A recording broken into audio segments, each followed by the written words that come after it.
be with you. And with your spirit. A reading from the Holy Gospel according to Matthew. Praise you, Lord. After he had fed the people, Jesus made the disciples get into a boat and precede him to the other side, while he dismissed the crowds. After doing so, he went up on the mountain by himself to pray.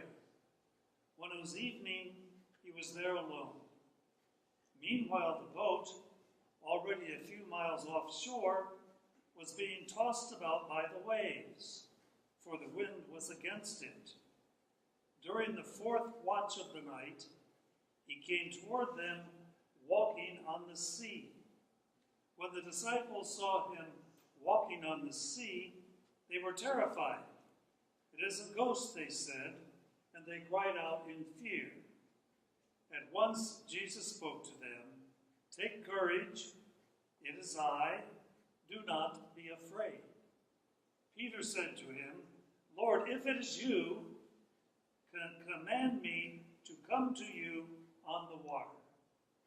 He said, "Come." Peter got out of the boat and began to walk on the water toward Jesus. But when he saw how strong the wind was, he became frightened, and beginning to sink, he cried out, "Lord, save me." Immediately Jesus stretched out his hand and caught Peter and said to him, "O you of little faith, why did you doubt?" After they got into the boat, the wind died down. Those who were in the boat did him homage, saying, "Truly, you are the Son of God." The Gospel of the Lord. If I ask you, do you believe in God? I'm sure that you'd all say, "Of course I believe in God."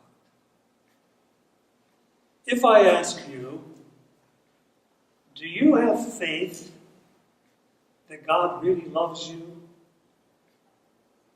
I think all of you would say, "Well, yes, I believe God loves me." Well, today our gospel, it brings us a challenging test to our faith. What a story. In our gospel, Peter and the disciples are in a boat, and they're out to sea, already some miles off the shore, which means they're in deep water. And a storm comes up, and the waves are rocking the boat. Remember, Peter is a professional fisherman. He knows the sea very well, and he knows when he's in danger. So that's our scene, okay? You got it? Now, in the fourth watch, which would be sometime about 3 o'clock in the morning, Peter sees Jesus walking toward them on the sea. And he cries out, "Lord, if it's really you, command that I come to you on the water." Jesus said, "Come." Peter stepped out of the boat into this raging sea and actually started to walk on the water. But very quickly he realized the danger he was in. He said, "What am I doing out here?" And he began to sink, and he cried out, "Save me, Lord." That's our gospel. You know, the sea rages around us sometimes.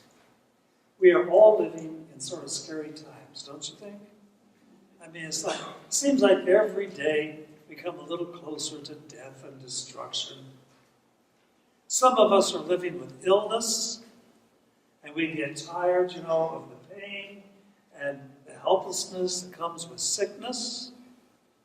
Some of us are living in poverty, perhaps even one paycheck away from eviction into homelessness.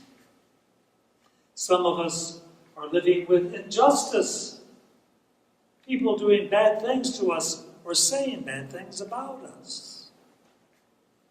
Or perhaps we're living in loneliness, feeling really alone. Just unnoticed and uncared for. Sometimes our life can get very heavy. Sometimes it can bring us almost to the breaking point. The sea rages around us. So what's our gospel saying to us today? Our gospel is not asking us to walk on water. It's asking us to act like we believe that God's love is more powerful than any chaos, any evil, any danger. Our gospel challenges us to take up the storms of our daily life with a hope and a faith that might risk being overboard. The winds can be so fierce against us, yet the power of God's love for us is greater still. That's what the gospel, I think, is saying to us. Sure, there are times when it's hard for us to believe. We simply can't see it around us. There are times it's hard to believe. Those are the times when we want to pray, Lord, increase my faith. Lord, increase my faith in your love for me. Increase my trust in your love